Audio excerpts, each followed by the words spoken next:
Hi, I'm John Newhall. I'm excited to be running to represent Ward 2 on the Salem City Council. As a proud, lifelong Salem resident, community and nonprofit leader, scholar and active volunteer, I'm excited to bring my talents and skills into public service. This city has shaped who I am, and I'm excited to give back by serving as your Ward 2 City Councilor. Salem is rich with historical and artistic culture. As chair of the Salem Cultural Council, I have worked to support and fund artistic and cultural projects that enrich our city and strengthen its vibrant, creative community. My leadership has helped bring valuable resources to local artists, organizations, and events that celebrate Salem's cultural heritage. As a nonprofit leader and religious professional, I have cultivated my ability to listen and learn from those around me. As your city councilor, I will offer this attentive, open, thoughtful responsiveness to each of you. I'm committed to listening to what you need, what you wish for, and what your concerns are as a Salem resident. The primary job of the ward counselor is to listen, respond, and be attentive to the needs and concerns of those in the ward. I have cultivated my ability to listen and learn from those around me. As an engaged member of the Salem community, I've listened to a wide array of resident voices. I've heard from you that in Ward 2, we need to improve communication between City Hall and Salem residents, to develop stronger public transportation in and around our city. We must continue creating climate resiliency, decreasing traffic congestion and promoting safe, pedestrian-friendly communities, and ensuring that Salem is and remains affordable for all residents. We need to make sure housing in Salem is affordable. We need sensible and thoughtful decision-making with as much neighborhood and community input as possible. There is no one-size-fits-all answer for Salem. We are a city that requires creative solutions and transparent discernment.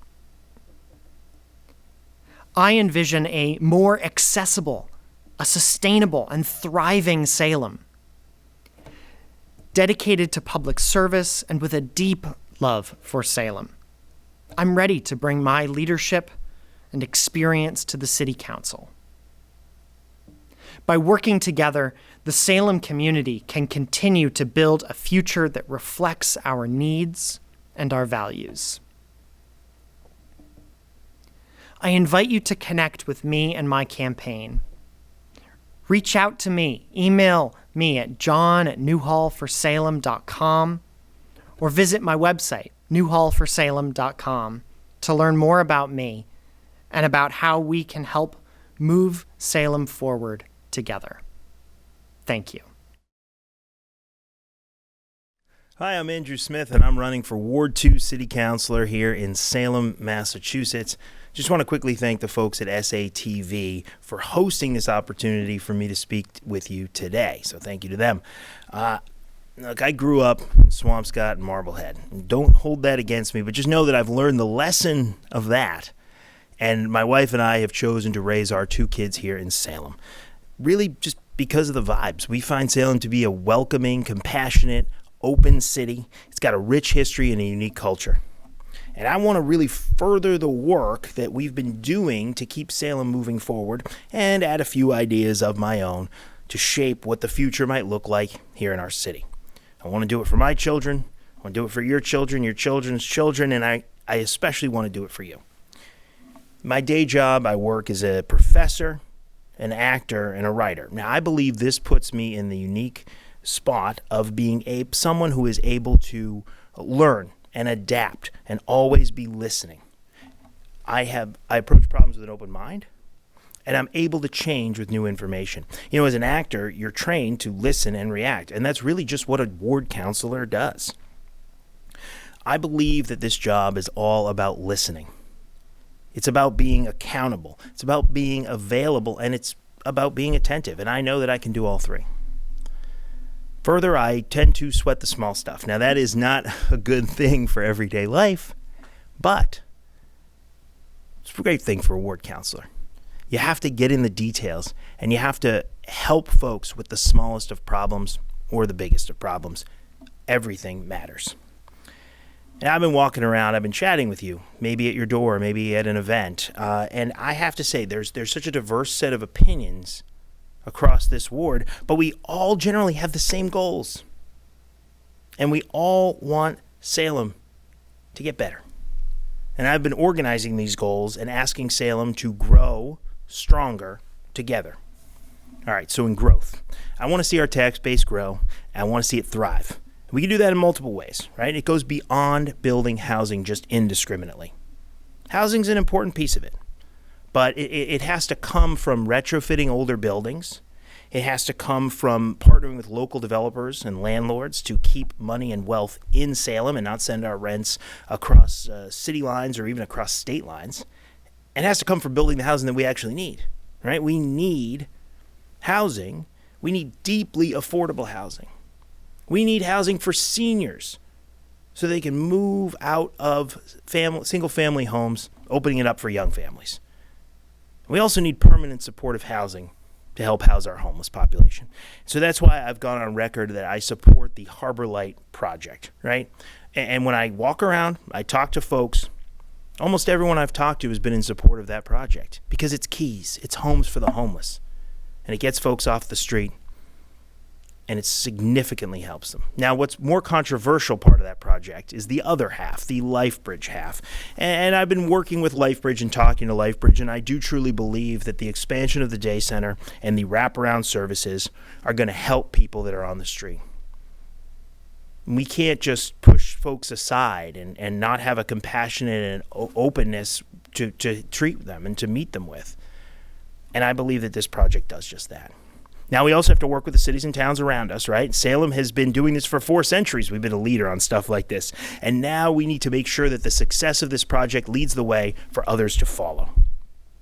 I have a great relationship with those folks. I may never get to vote on Harbor Light LifeBridge, but I believe that I am best positioned to inherit that project. And I know those folks, and I've been chatting with them about just that. I also believe that we should lower our parking minimums or do away with them altogether, quite frankly, because almost all developers are going to still build parking, right? They just won't be forced to build asphalt over greenery or sacrifice units for empty car lots. And we can attract a lot of people who either share a car or don't even own a car at all, right? We deal with our traffic issues one unit at a time. Now our city's getting stronger by the day. Economically speaking, you've probably seen your property taxes going up, and that's what happens when we make advancements in different areas. But the rate comes down as we add more development and commercial spaces. We're a desirable place to live. There are certainly worse problems for a city to have. But we can do more to capture the tourism dollars that come in, right? We can raise our commercial rates. We can offer a city-run day pass of tourist sites to help capture some of that income, bundling together different spots. And we can also enforce our short-term rental ordinance, again, helping and affecting housing there.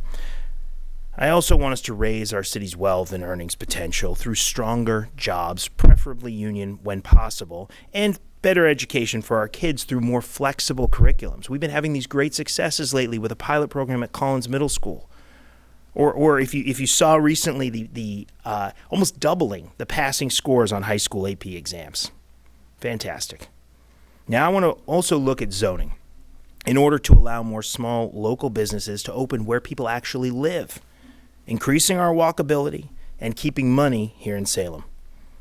Strength, to me, also means resiliency to climate change. It is happening, folks, and we have to be ready and we have to do our part to mitigate it. Now, I'm so proud that we've adopted the Specialized Energy Code for new buildings. This led us to be becoming a climate leader community, and the money that is going to flow in from the state level for projects needs to be put towards compounding our resiliency for the future. Right? And it's not just about seawalls and raising buildings in flood zones, but it also has to be about this increased need for air conditioning in the summer, and we're going to need more heat in the winter. And the way we mitigate against that is electrification, heat pumps, solar panels. These all combined, they create a more resilient community. And we can start by using some of that money on our municipal buildings, like the proposed new high school, which I fully support. Finally, together, right? Togetherness. Our city is filled with great minds. And sometimes the unlikeliest ideas, the most amazing ideas come from the unlikeliest places, right? Nobody thought that a patent clerk working down at the custom house could just write the scarlet letter, right? We have to have more transparency and invite the public to partake in as much as possible in order to reap the harvest of fresh ideas. Doesn't mean we have to accept all of them, but we should be inviting folks to be a part of this community and to grow stronger together. Now, that could be traffic measures on certain streets that people go down every day, or parking suggestions like simplifying the visitor parking online system, or tourism issues. I'm committed to listening to the constituents of Ward 2 through town hall style meetings. I want to do drop-in coffee chats. I also want to do a newsletter or maybe a video series explaining votes at the council, maybe right after we have council meetings. As a compassionate and empathetic city, this has to start from the top. It starts with leadership, and I make that promise to you now. And because I want to be so accountable to the folks who've elected me, I have decided to not accept any donation over $29, the average hourly wage in Salem, Mass. Now, no one has ever done a maximum donation in a campaign anywhere that I can find that is this low. Groups can pool their money, but no one person will have any particular sway over me beyond another. Campaigns cost money. That's just the ugly truth of it. But I'm proud to say that I've raised enough money to run this campaign, and from more sources than any candidate that I can find going back over a decade here in Salem. I set out to prove that small donor donations can be enough if a candidate is willing to put in the work. And I've done just that. I had my first job in Salem. I worked out on, if you remember, there was a floating restaurant in the harbor called the Rockmore. Some of you probably do remember that. I've worked across the restaurant industry, tourism industry, education, creative fields, all areas of particular importance to Salem. I also helped move a kids' Shakespeare group out of Marblehead when we lost our space years ago, and I was fortunate enough to find Salem as the landing spot for that. Salem's always been a safe landing spot for folks, for a great number of people, and it's been a great place for me to work. And now I want to go to work for Salem itself. I've been endorsed by a number of progressive and labor groups and have the backing of many people here in town. You can read more on my website. That's www.andrewworks4salem.com. That's www.andrewworks4salem.com. Let's get to work. Thank you.